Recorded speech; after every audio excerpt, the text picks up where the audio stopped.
Hi guys, welcome to our daily encounter. In James chapter 3, James seems to be addressing believers who wanted to have the preeminence in the church through becoming teachers. And he says, let's not have everyone being teachers. There is some danger in wanting to become a teacher because a teacher uses their tongue quite a bit. And of course, as we all know, all of us stumble in our tongue and in our speech.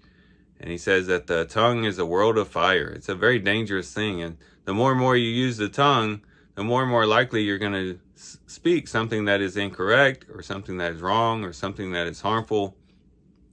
And so you got to be very careful. Don't take it lightly. Don't just want to be a teacher because you want to have that preeminence, but only do it prayerfully, seeking the Lord, and only doing it under his guidance would be some helpful information there.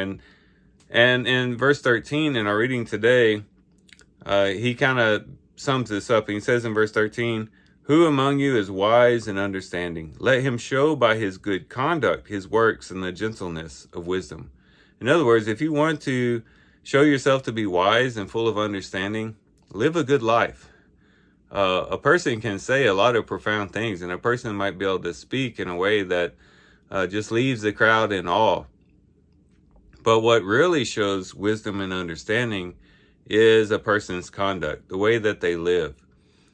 The best way to teach is really through example, by being a great example to others, exemplifying wisdom in our life.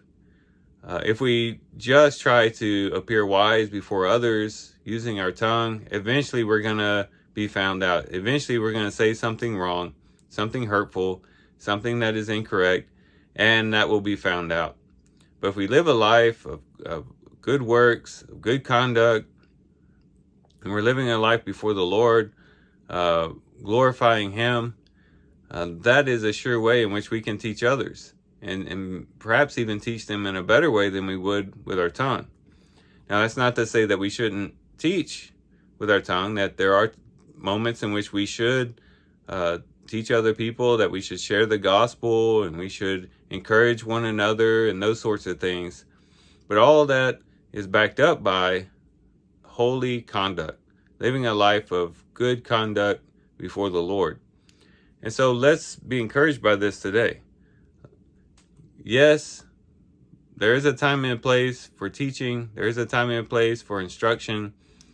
But there's also a call for living a life that itself is exemplary and one that teaches and will give people a visual of the truths that one wants to teach, and show people that the way of wisdom, of heavenly wisdom, is that in which there is purity, there is peace, there is those that who are considerate, submissive, full of mercy and good fruits, without doubting, without hypocrisy. This is what true wisdom is all about. It's wisdom expressed through living. And hopefully we will be encouraged to live that type of life, so that more and more people can be drawn to the Lord, more and more people can know what a life lived under the authority of God looks like, and so that they too would want to follow in that example and want to live a life pleasing to God. So these are some things we can reflect on and think about as we do reading today. With that, guys, I do thank you for watching the video today. Hope you guys have a great day. Love you guys. God bless.